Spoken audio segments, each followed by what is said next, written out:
that God gave us this story. I mean, think about it. There's a purpose that God wants to get to us. And 1 Corinthians chapter 10, 13 says, now all these things happen to them as examples, and they are written for our instruction, upon whom the end of the ages have come. So this was written for our instruction. So we might gather something from it. So when you read some of these stories and these texts, you know that God has a purpose for this in our lives. Last week we talked about chapter 1, and it's significant. I want to review it just a little bit this morning. And you look at what's happening here. Chapter 1, the gates were burned, the walls were torn down, the people were in distress, and they were under reproach. I mean, people were trash talking them. You know, they were belittling them. They were tearing them down. And so he cries and weeps before God, and he says, that wasn't the problem. The problem is verse 6. Do we have verse 6? Let your ear now, he's praying, he says, let your ear now be attentive and your eyes open to hear the prayer of your servant, which I'm praying before you, now day and night, on behalf of the sons of Israel, your servants, confessing the sins of the sons of Israel, which we have sinned against you. I and my father's house have sinned. And he goes on in verse 7 and says more. We covered that last week. I don't want to say the same message this week, but I mean, he sees this is what the real problem was. This is why they were in distress. This is why they were being under reproach. This is why the gates were burned. This is okay. I thought he was sneaking up on me. Some covert activity here. But everybody saw you. So they were under distress, and they just needed to get it right. And he goes in and he starts praying. It says he was fasting. He was weeping before God. And, God brings us to a point in time. And listen, this is careful that we look to our lives, our own lives, and, our country, our church. And when we come to that point sometimes, we need to be broken. Amen. We can become such a proud people. I've noticed when people do good, they pat themselves on the back, like, hey, look how thin I look today, and look how good I did. And when things go bad, we blame God. And it's just kind of crazy what we do. But let's take a look again at 2 Chronicles 7:14, because that's exactly what Nehemiah does. And several of the kings did it, and that they came back to God, and they remembered this. Now, the if is supplied in verse, I think, 12, actually. And if my people who are called by my name humble themselves and pray and seek my face and turn from their wicked ways, then I will hear from heaven, will forgive their sin, and will heal their land. All of those events that he's talking about there needs to take place. I'm pretty sure that if we do a couple of them, things get better. I always think it's better for you to pray than do nothing. But let's face it, the idea here is that we do all of them, right? Yes. And we look at, first of all, it starts with humility. We need to, confess pride. I think sometimes in all of our lives, I look at my own life, that sometimes has been a part of failure, where you get proud about something, boastful. And we need to come before God humbly. You remember, tapainos in the New Testament means to be low. He came in riding lowly on a donkey. It's the same word for humility that's used in the New Testament. And so it means to be low. So we come low before God. We don't stick our chests out and act like big guys. So humble yourselves and pray. I mean, we know all about prayer. But it's that prayer like it's in that text in Luke 18 where the Pharisees got there and said, God, I'm doing pretty good, aren't I? Man, I tithe, I pray, I do all the things. And then the other guy, he couldn't even look up to heaven. He bowed his head and I said, God, forgive me. I'm rotten, you know. It's a prayer that we come to God and we realize who we are and sometimes pray and just humbly and ask God to reveal to us our needs. It's so easy for us to pray just about give me's. Lord, give me this. Lord, give me that. Give me this. You know, right? We just go through the give me's. And we need to pray for others. We need to pray for, spiritual things. But we need, this prayer is talking about coming before God and say, God, what haven't I seen? You ever get caught in, you ever realize that you see it in somebody else's life and then all of a sudden maybe, hey, gosh, I think I kind of do that too. Yes. Have you ever caught that? You ever seen somebody else get mad? And then you realize you've done the same thing. You know? And so we pray and say, God, reveal to me. Because that's what needs to happen here sometimes. We need to see ourselves in the picture. We see other people. We miss it. I do. So we humble ourselves, pray, and seek his face. And it's time to come to God and say, God, what is your will on this? I'm seeking you. I'm coming before your face on this. I need to I need to have your presence, and I need to know what's really going down. If you're seriously wanting, I might cough a little bit.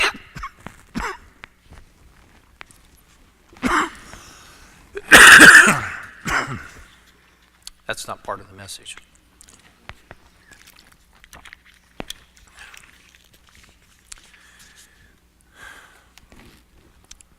If you're serious about wanting God to reveal things to you, wanting to walk with God, you're going to have to be serious about seeing what God thinks about these things. Coming before him and saying, God, reveal to me who I am, what I'm doing, what needs to be done. Reveal to me my blind spots.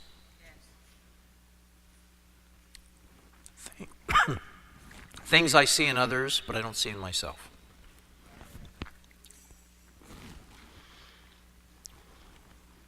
And turn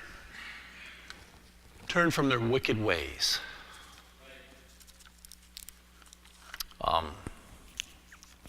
It kind of calls it what it is, right? Sin is sin. And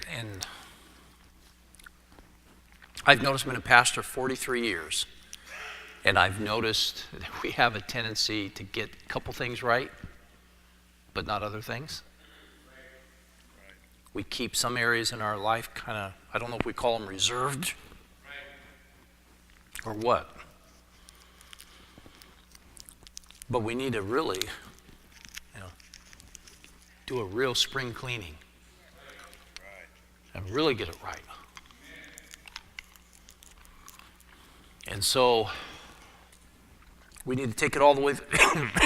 And if you really then turn from your wicked ways, then I'll hear from heaven. Then I'll forgive sin. Then I'll heal the land. I want to relate a verse in the New Testament because I think it does relate. Think of James 1:22. And you probably know that. But be becoming doers of the word and not hearers who are and not only hearers who are deceiving themselves. We've preached this before, but I want to bring it to your memory, how important this verse is. There's something in that word deceiving that's not seen in the word deceiving. And a lot of times, and this is my translation, we went through James, but let's take a look at that word deceiving. Do you have it just a minute for me? Paralegizomai, you've heard this word many other ways. Right here is legizomai. Legiz is the root part of the word. This is a verb form. And it comes from the word logos. It's the word for word. It's a word to reason. It's the word, remember, what word do we get in English from it? Logic. Logic. And the word para here is a preposition. Here is used, of course, as a prefix. And so it's a compound word, but it's saying from reason. Let's go back to the translation. And most translations use the word deceiving, so I just fell in line with it. But it means what we do is we start looking and we start reasoning through these things. We come from reasoning and we start justifying our position, right? Instead of saying something like, okay, I blew it, if we kind of say, well, it wasn't that bad. I'm not as bad as the next guy. At least I didn't blow it all the way, I tried. I gave it my best shot, whatever words you want to put in there. And so look at it, it says, but be becoming, it's a present tense, that's why I translated it that way, but be becoming doers of the word and not only hearers.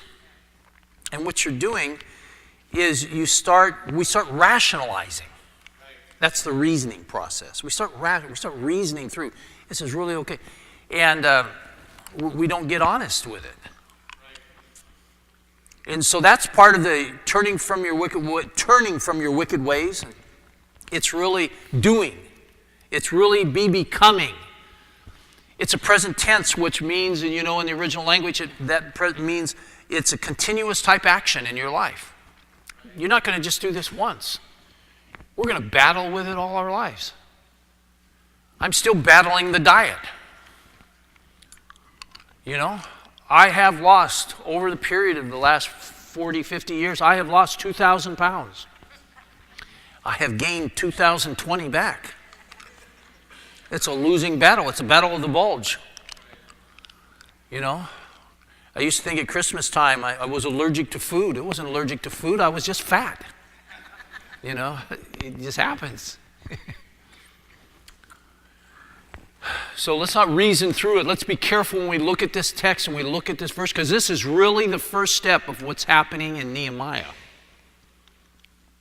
It's what's happening here that Nehemiah sees the condition and the problems, and he goes back to what the real problem was.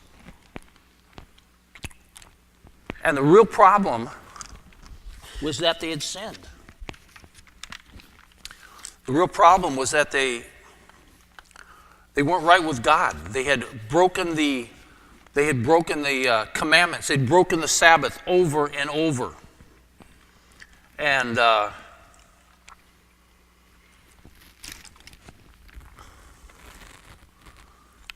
after a while, they just justified their sin. I want you to think of how we do that. Let me give you an example, because I've counseled many people through the years on different things, and it's so funny when we come to those areas that we really want something, we really want it, but we really kind of deep down know God doesn't want it for us. We rationalize. I have talked to people who are, and I just decided to take a real, drastic one, because I think everybody can agree with me here that adultery is wrong, right? Yes. George does. When two or more are gathered, George, agree, right? So listen. We have, we know adultery is wrong, but have you talked to people in adultery? And as a pastor, I have. And you try to ask them. Don't do this. Don't wreck your marriage. Don't wreck their marriage. Come to God. And you do that, and they say, well, why? And they'll say, have you heard this? God wants me to be happy. And I'm so happy right now. Well, God doesn't want you to be happy in sin. God wants you to be happy in the Lord. Blessed are they that hunger and thirst after righteousness, for they shall be filled. That word blessed, makarismas, it means be large. It means blessed. It means be happy, be full, the fullness of the happiness. Right? And so they think they're going to be happy in their sin, but sin is only pleasure The pleasure of sin is only for a moment, the Bible tells us. Only for a season. So,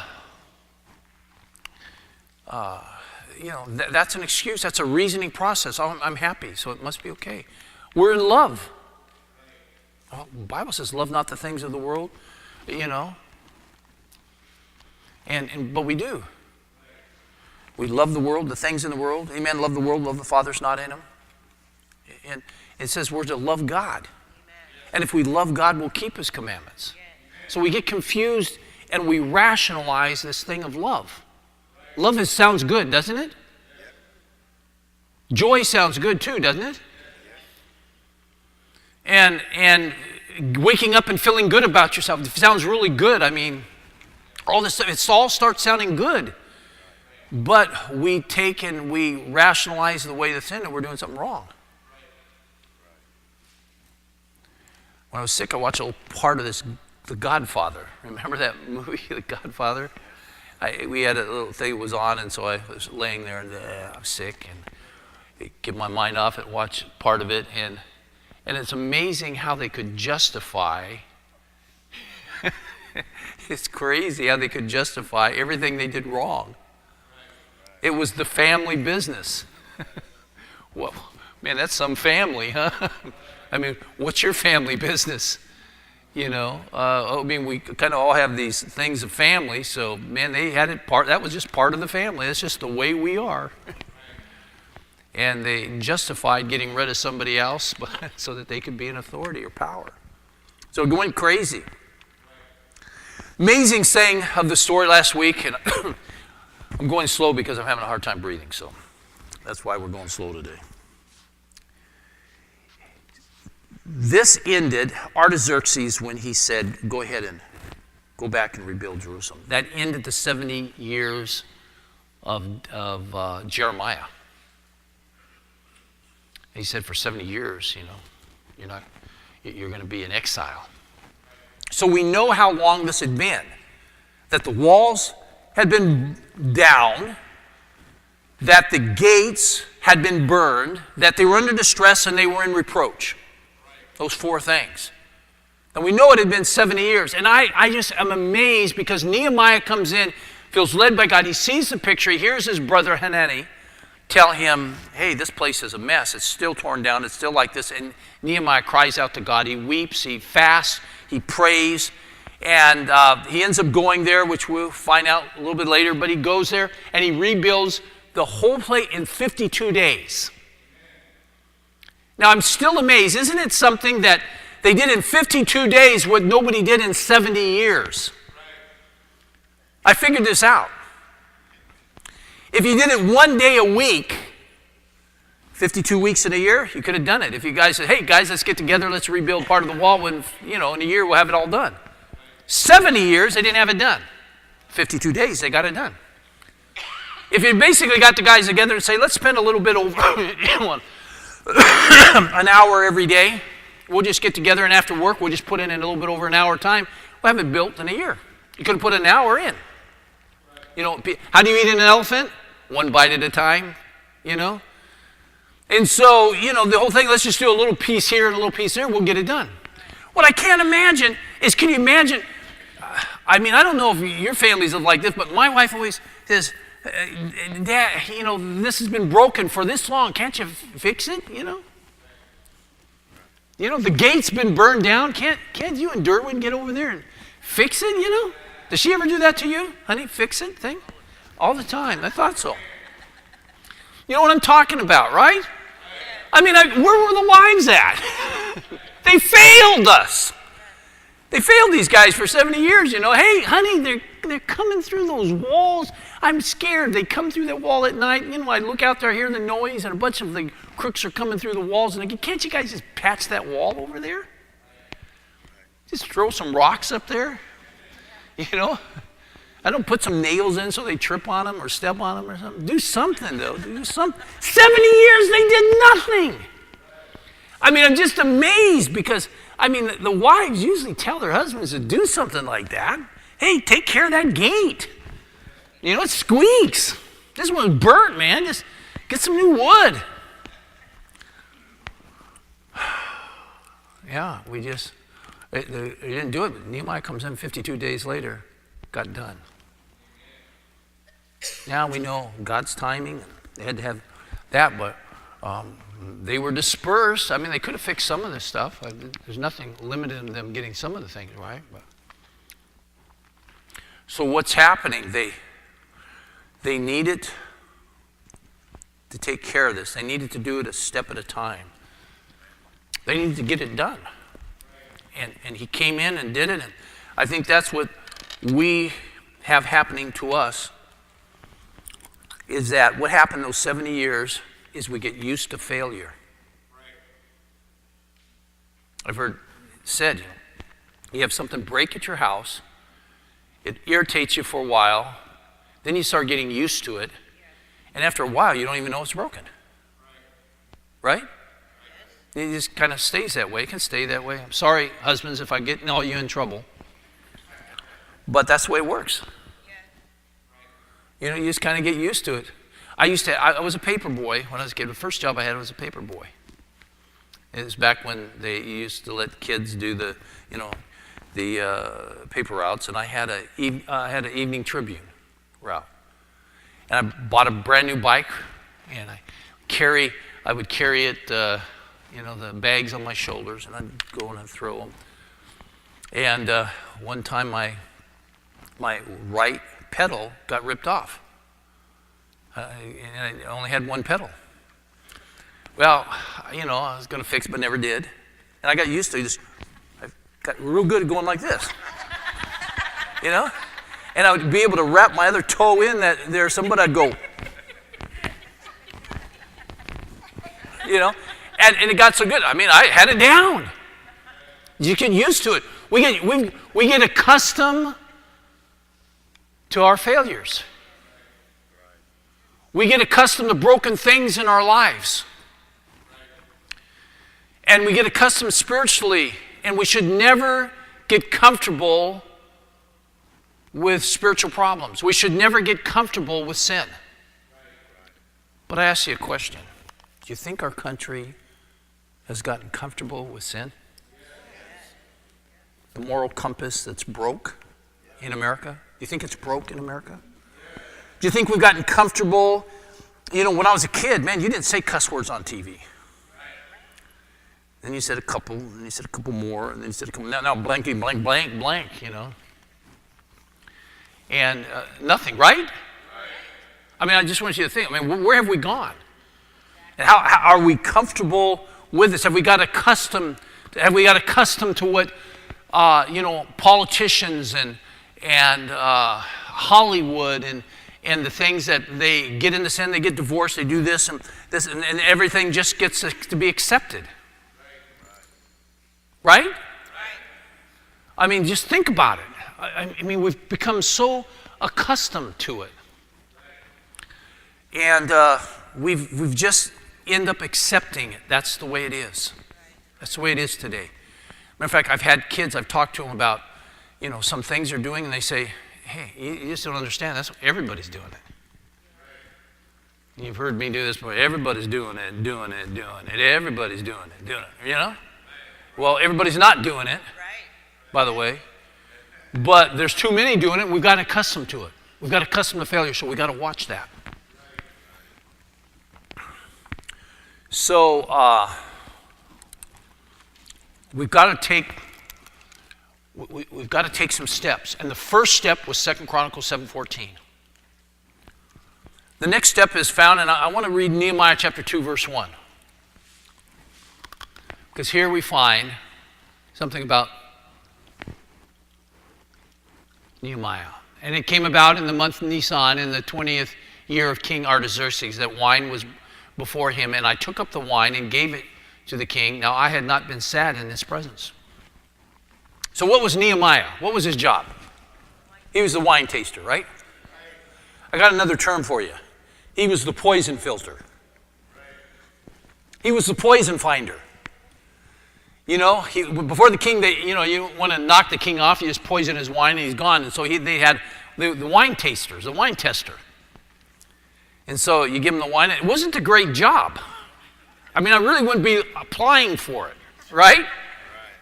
So it smells. It just smells like it has a little bleach in it. I don't know if they had wine tasting classes or poison filter classes. I'm joking, but just imagine what this guy had to do.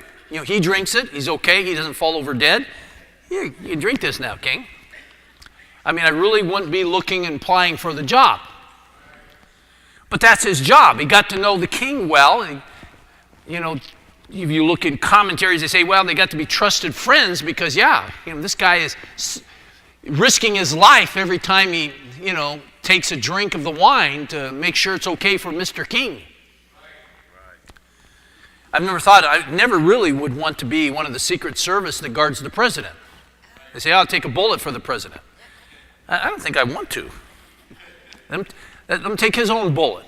You can have your bullet and I'll have mine. I want to dodge mine, and if I dodge mine, it hits you, tough, I mean, I'm not trying to be rude or anything, but, life is life, right? So it's these jobs you kind of don't want, but this is what Nehemiah did. And so Nehemiah, King Nossi was sad. And so he starts asking him some questions. He says, hey, what's going on? Why are you sad? Now, he wasn't supposed to be sad before the king. That was like really naughty. And that's not part of the message, but you just didn't do that. And so he got kind of scared. And so he asks him, he says, hey, what's wrong with you? Why are you sad? And let me pick up the story in verse 4. He kind of told him what it was. He said, verse 3, he tells him, hey, Jerusalem's a mess, man. Gates are burned, walls are down. And the king said to me, what would you request? So I prayed to the God of heaven. Now, after your first step, you say, I've really dealt with my life. I've really come to Christ on events in my life. And I want my family to be right. I want this to be right. And you've done this, and you've made this thing, and you've cried out to God. 2 Chronicles 7:14. Then you start looking at things, and I think we enter another stage of prayer. I really do. This is a quick prayer right before you talk to the king. You just pray a prayer under your breath. I don't know if you've ever prayed like that, but it happens. And there's two things happening here. There's two steps, actually. Because one thing, he's appealing to the right guy. You need to have, when you have a problem, you need to have somebody on your side. Do you know that? It's always sad when people have to go through problems by themselves, and I think that's a great strength of Christians, is that we should be able to be there for people and reach out for them. You know what I'm talking about? I mean, when somebody's going through health problems, you need to be there for them and help them, encourage them, strengthen them, help fix up stuff, give them food. They can't cook or whatever, but help clean up. But you're there, people should be wrapped around these people that have needs, and you need that in your life. Some people don't see that, and they don't reach out. They can become a little bit too private. And I think there's a place to be private in that, but they come a little. You need friends. You need to know who the people are that can help you through a problem. And you need to be able to appeal to them and be prepared for that. You need the right ones, and this prayer and having the right friends and the right people around you are important, because if you have the wrong people, you're in trouble. Right. If you have somebody who can do something about it, like King Artaxerxes, great. And we're going to see throughout the book, there's other people, but everybody had their people. Everybody had them. I mean, David had his 30 mighty men. Every judge that's mentioned in the book of Judges except Samson, which is a tremendous story there of what's really taken place in Samson. But every judge had at least his tribe, his family. And they always had people supporting. You realize Samson didn't even have his family. Just read it. There's more written about Samson than anybody else. 4 chapters. His family wasn't even there. His tribe didn't back him. Everybody else had a tribe, that backed him and supported him. Paul had his buddies, his missionary friends, and his people he was discipling around him. Jesus had his 12 apostles, right? I mean, everybody through the Bible, they had those people in their life. You need people in your life. And so that's what he had. here recently, we had a situation where, somebody in my life got in some problems, and we went down to the court, and we're sitting at the court, and both of these things were working together, and we kept getting in kind of more trouble. You had to go to court again, and you had to go to court again, and so the one public defender, an attorney given by the public, he said, you don't have to show up this date. I'll take care of it for you. And then didn't show up. And then all of a sudden, now thrown on the thing, gave a failure to appear. So now the warrant for his arrest. So we go to court and thinking, they told him, it's out there, you're probably just going to go to jail today. So we're out there, and I start praying. And I say, God, we're going to see this judge. And I knew this judge was tough, and this judge, I knew this judge was better, so I'm starting praying. And I just put my head down and pray. God somehow move us for courts. We're waiting because they're supposed to get called, court number 4. And God, we don't want to do that. Just move. An hour and a half later, we're waiting over here, and all of a sudden, court number 3, where we want it to be, somebody comes out and says, hello. He calls his name. And, it happened to be my son, Joseph. So we go over there. And I said, yes, God. Yes, God. Now, the problem is that one of the reasons he was there, it wasn't even his fault. It wasn't supposed to be. So I'm praying. I said, God, we need the right public defender. So we're sitting there in court. And I'm praying for the right public defender. And the other guy comes up and is mad at him. He says, you didn't appear. You didn't do this. You're just going to get slammed. And that's the guy telling us. He was mean. He was mad. And he just, nailed him. And I'm saying, so I prayed, God, give us a different public defender. Sure enough, in about 15 minutes, that guy had to leave. New public defender came in, the exact one who had told us not to appear in court. So God's putting the right judge. Now that we got the right public defender, we went out there, and I immediately told the public defender, and she was a woman, and I said, last time we were here in August, you told us we didn't have to show in September. And she starts going like this, and she all of a sudden, yes, that was me. I did tell you not to come. So we get up there. She talks to the judge. Over, just done. Victory. No trouble. We just got to walk out and go home. But she had to appear for the other thing in a month, and I'm still going, God, this is a mess. And we're sitting there, and for sure he was going to go to jail and had to serve about 20 days. And he'd already served some time, and so I'm praying, Lord, the whole thing wasn't right. And I'm saying, God, please bring justice. And so I'm praying for justice, and I'm sitting there, and we're in the court. This was so cool. Because I put my head down, and I started praying. You can tell somebody's praying, right? And I didn't realize I was going like this, and I'm going, amen. And I looked up, right over here, I see the bailiff looking at me. I didn't know if I was supposed to be praying like that in court. But I got away with it. I was praying quiet. And so it went on, and the public defender calls us out, and she hears the story. She was a little bit mad at us, too. This is a new public defender. But she listened to the story, so we get done, and I'm praying. They go through person after person after person. Finally, it was our turn. And the public defender says, hey, I would have talked to you, Judge, alone. So, this is right before a case. So, never happened. They go out, and instead of going into his chambers, they just went there in the room and hear him, was going like that. And so I'm praying. Oh, God, just help bring this about. Just bring this about. And I've had stuff like this happen before in court with people and that, and so I'm just praying. I said, just bring justice. Just help this to be right. And this doesn't serve any purpose to have it not be right. So he comes up and he says, okay. Judge sits down in the district attorney's office. Sat down over here, and attorney sits down. And he says, okay, how many days have you served? You're supposed to serve 30. How many days have you served? And he asked me how many days he had served. And I don't know. I drove him there like 3 or 4 times. He's supposed to go on weekends. They're supposed to go on weekends. You ever had that? And, and we thought, wow, he's in 2 days. Maybe he served, 2 or 3 times here and that, And I said, I think about this many times. And so he says, Yeah, but that's what I drove them. You know, and so then they got talking. So we figured he'd done about 12 days. They needed 30. So he thought they were going to arrest him right there and take him in for 18 days. Just got his full-time job. Things not, you know, so I'm going, oh, brother.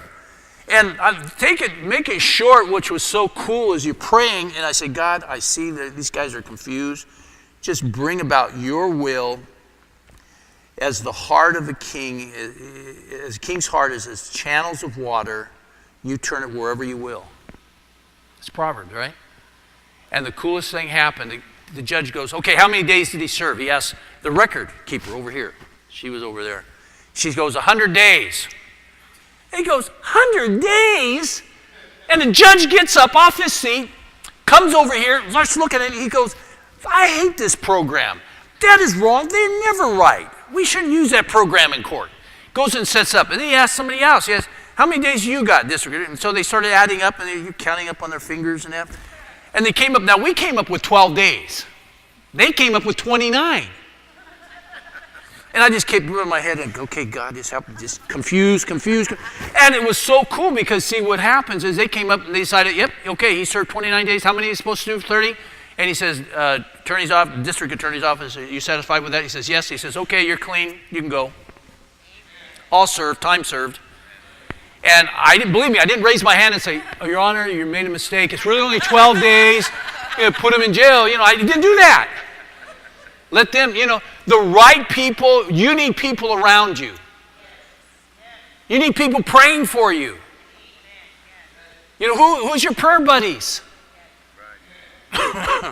You have to have these people praying for you. You need to have the right people to go to in that. And if you catch in the Bible and in Nehemiah's story here, he gets a lot of people behind him. Matter of fact, we're going to have that in just in a verse. But you have to have this happening.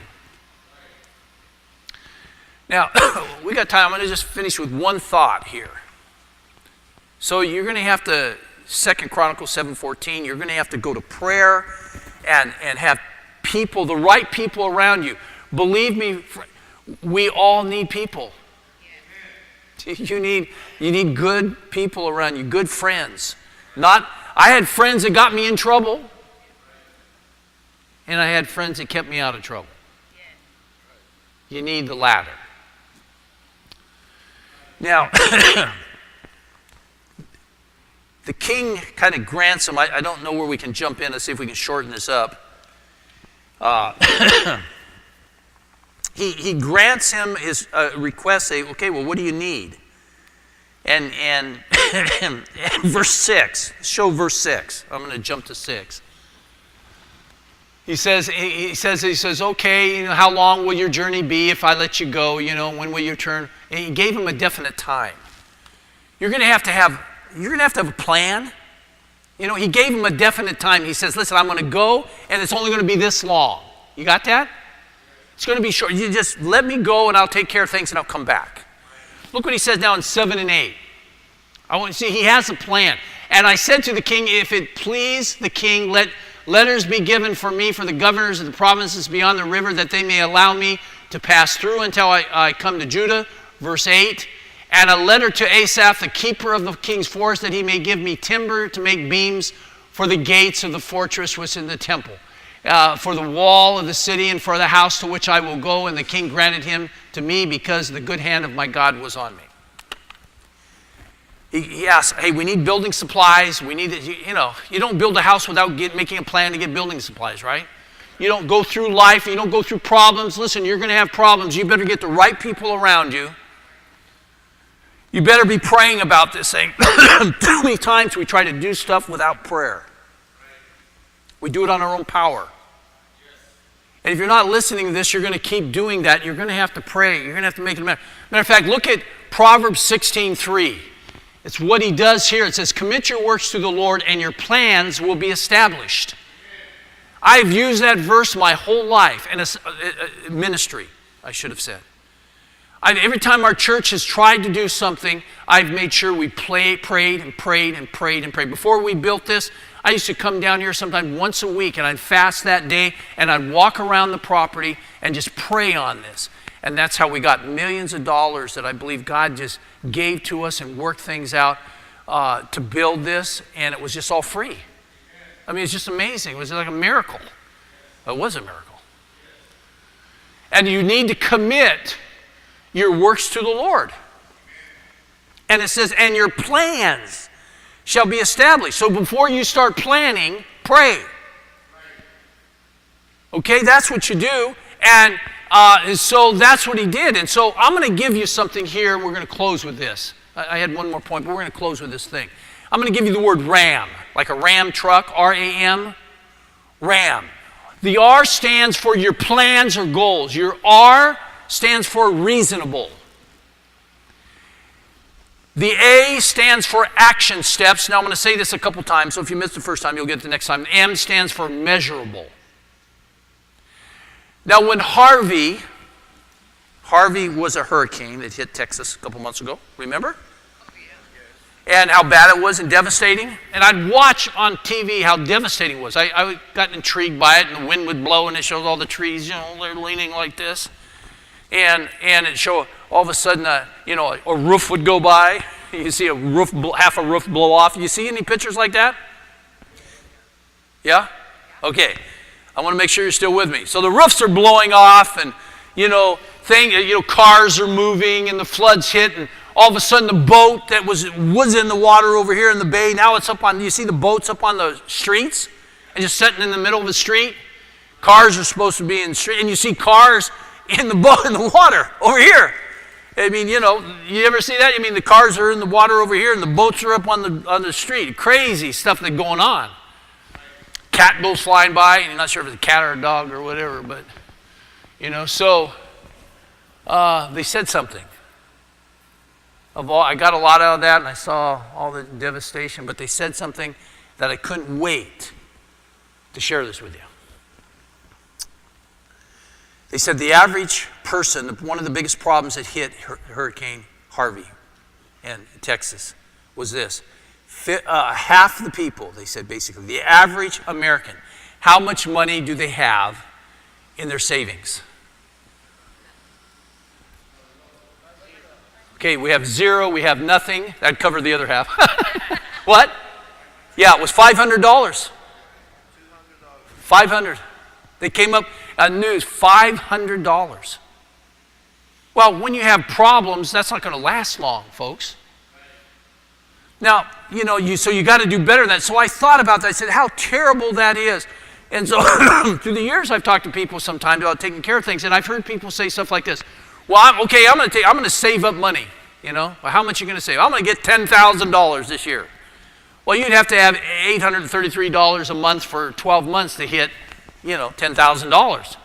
So that is not reasonable. If you have plans and you have situations in your life and you have problems, get down to some logical, reasonable stuff.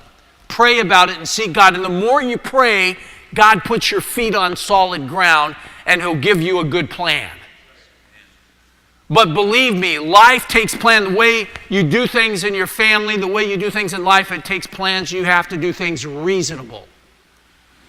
Everyone probably here can work out some plan that you could save $10 a week or something, and in a year you have $500. Why? Because the action step is you take $10 a week and you put it in.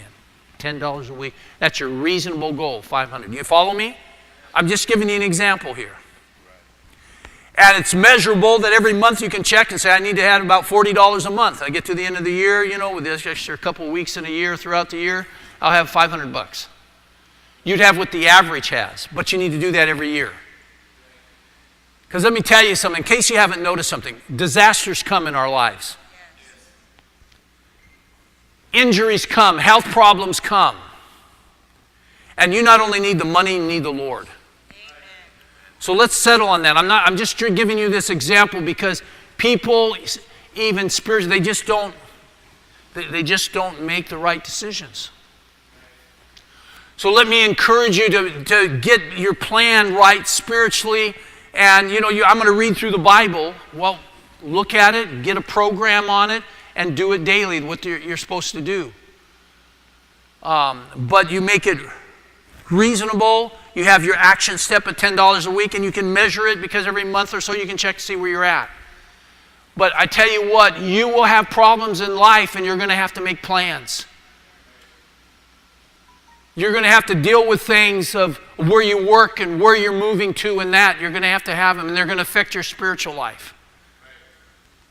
And what we find here is that spiritually, Nehemiah's guys, they were affected, but he came back and he was restoring the city, and he was trying to restore spiritual life. And he did, and to some degree.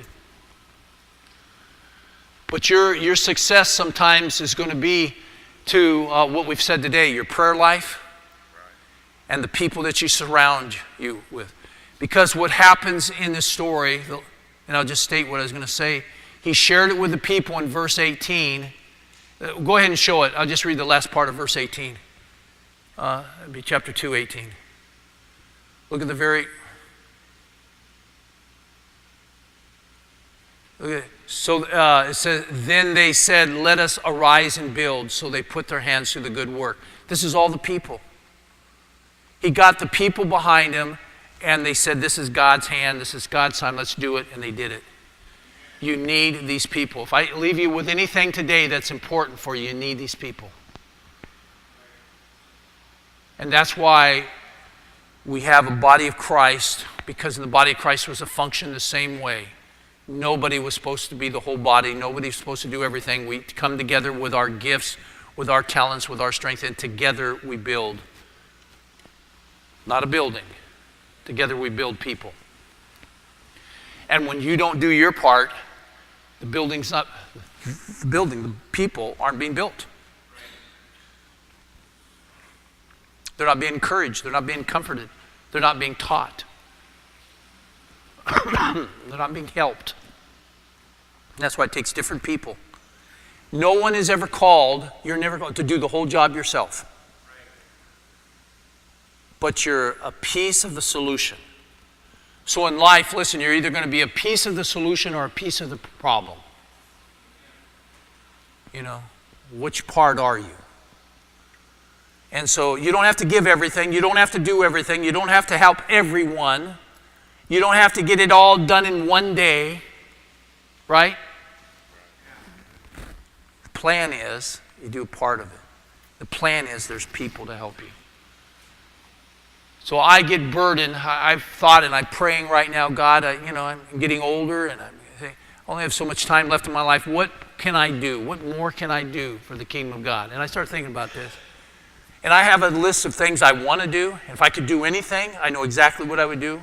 And all of them is helping people that really need help. That's why we want to start churches and orphanages overseas and stuff where kids, there's so many that they need help. The human trafficking, the women caught in these traps and that, I'd like to have places that just rescue them, rescue mission, a real rescue mission that's spiritually designed to win people to Christ and rescue them first and then that. There's a lot of these things. I wish we could do everything. Those things. I don't want to do everything. Those three things, that's it. But I think we can. At least we can do a part of it. We don't have to fix everybody. We just have to fix the ones God lets us fix.